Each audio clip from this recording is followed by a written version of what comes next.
Well, finally back, and it doesn't look like anything's changed.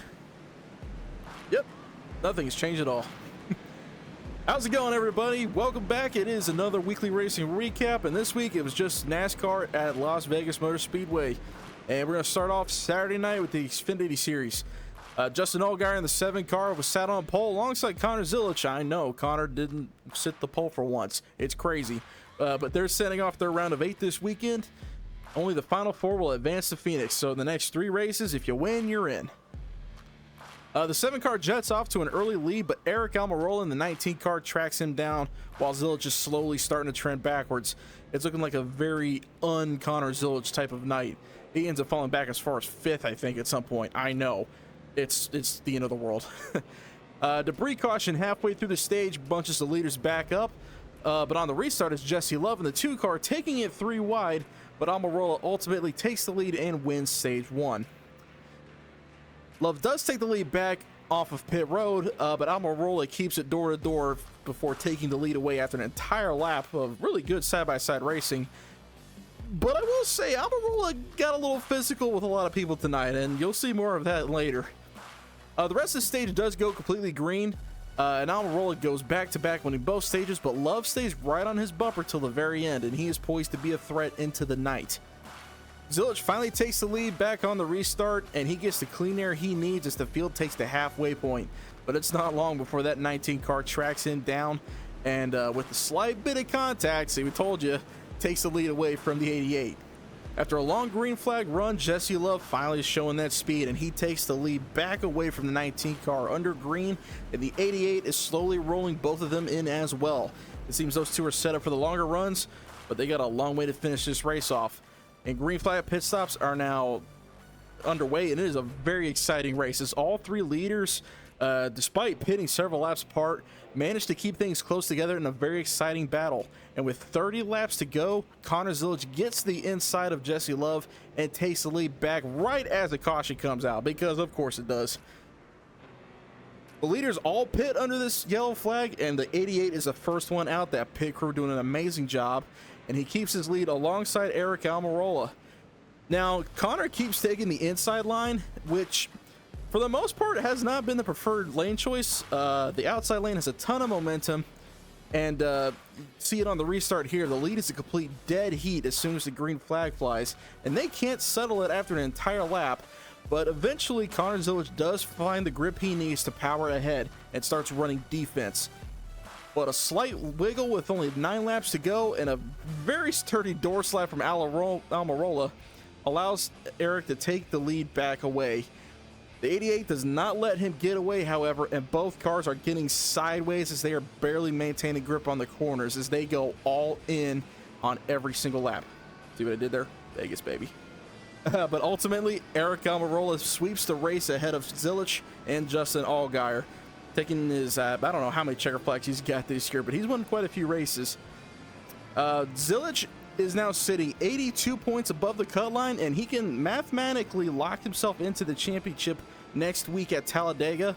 However, that is a very tall ask. You cannot know anything that's going to happen at that racetrack. But it's going to be a mess for the rest of the field to see who could possibly win their way in next week. That is it for the Xfinity Series, and now Sunday afternoon, it's the Cup Series. And is it any surprise that Denny Hamlin and Chase Briscoe pick up where they left off at Kansas, sitting on the front row as the Cup Series round of 8 kicks off? Briscoe does take the lead away at the end of the first lap, though, and with the entire top 5 being playoff drivers, it is imperative to get your maximum points. Green flag pit stops come at about halfway through the stage, but a really slow pit stop from the 19 crew hands the lead to William Byron. William has not had a great playoff so far, hardly gets any stage points, has not won a race since Iowa, but this is looking like the ticket he needs to check his way into the championship 4.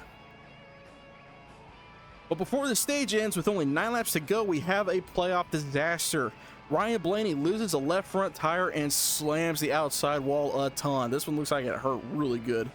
And the damage is unfortunately terminal for the 12th car, netting him a last place finish on the day. That is something they did not need today, especially as how few playoff drivers actually end up having problems.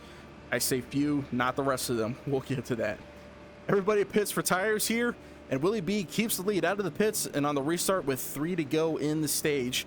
And he does fend off his teammate Kyle Larson and the JGR cars to win the stage, getting those 10 bonus points that he's desperately gonna need. Byron leads again on stage 2, but he almost gets shipped by Chase Briscoe right on the off, and that allows Kyle Larson to eventually clear both of them and take the lead away. This is a very physical weekend. I don't know what happened to everybody all of a sudden, but you know what? That's NASCAR, and I love it. Once again, green flag pit stops come about halfway through the stage, and we have another playoff problem with the 9-car Chase Elliott. They have an uncontrolled tire on their pit stop, and that forces a passenger penalty, netting them back a lap down, and they never really truly recovered from the rest of the race. They barely got inside the top 20 by the time the checker flag falls, so a really bad point stay for the 9 crew. Larson does keep his dominant lead and wins stage 2, and his pit crew keeps the trend going and keeps the lead for him off pit road for the stage 3 restart. And after about 20 laps, the 24 car is showing his speed and has tracked down the 5 car after restarting at 5th, but he remains in 2nd place until the green flag pit stops, where Byron eventually takes the lead back away from having the better run with his pit crew. And it's looking like a pretty clear runaway from the 24 car. With 35 laps to go, Byron has a little bit of slip out of the turn 2, and Larson does take the lead away, but it's okay because Byron's got clear racetrack in front of him until there isn't. Just a few short laps later, Ty Dillon, of course it had to be one of the Dillon guys, he tries to come to pit road without signaling his intention to pit road, by the way, which is not a rule, but it's always nice to do when you're, I don't know, 185, 190 miles an hour, and you're about to slow down to 60 to be like, hey, I'm about to slow down, guys. And he slows down from the 2nd lane, and Byron just nails him right in the rear, and crazy. But this kills a 24 car. All of their effort in the first 2 stages essentially wiped away, and he is now going to have a sub 30th place finish as well. Horrible, just a horrible wreck, and honestly, you hate to see it. I know I hate to see it being a 24 fan myself, but you know, this has just been the playoffs that Williams had. You know, they had a really consistent regular season run, and then as soon as the playoffs run, they keep having ways for races to not go their way. You know, it was a good thing he got the maximum points he could for the stages today, but man, this one just sucked. But after the cleanup's done, the next restart sees the big one of the day.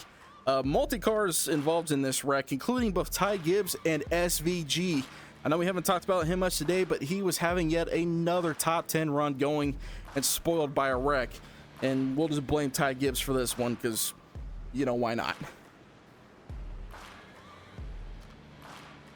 Chase Briscoe and now Joey Logano are up front taking 2 tires and trying to keep their track position to fight for the win. This is similar to the strategy we saw last year where Logano won the race and ended up walking his way into the championship and winning the championship. We did not need that again this year, and thankfully we did not, because he immediately went back in the field. And now it is up to Chase Briscoe to hold off the rest of the field trying to win this race.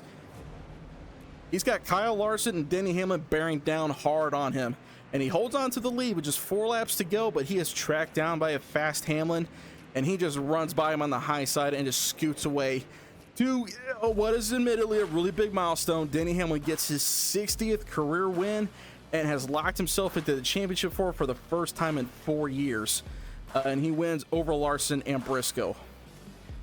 And that is all that happened from Vegas this week. I know, kind of a short rundown, but so Byron, after that incident and once the race finalized, he is now 15 points below the cut line, which isn't insurmountable. But again, we are going to Talladega next week, and then the weekend after that is Martinsville. And below the cut line alongside him are some, well, quite frankly, surprises. Chase Elliott, Joey Logano, and Ryan Blaney. Elliott and Logano are like 23, 24 points off respectively, and Blaney 31 points out, I believe. And it's not a must win yet for anybody, because like I said, anything can happen at Talladega. Blaney himself has got about 3 wins at Talladega, and he has won the last 2 playoff Martinsville races, so you can't count him out. But you also can't count against the trend either, because how long is that going to last for? So, I don't know. I honestly can't call this. Hamlin's gone to the championship 4, but that is it. That is all we can guarantee at this point. For all we know, both Larson or Briscoe could fall out too. It's anybody's game, and that's what kind of makes the playoffs exciting. Even if, you know, the one race win all for the championship is kind of a lame way to do it at the end of the season, but that's just the way it is. But that's all the action from this week. Next week, now of NASCAR plus the Truck Series included, is going to be at Talladega, so we'll finally have a ride along again. And F1 is coming back to the States for the Grand Prix Act Circuit of the Americas in Texas. So we'll be all American next week. Until then, y'all have a great one. Hope you like the new avatar, and we'll catch y'all next time. Have a good one.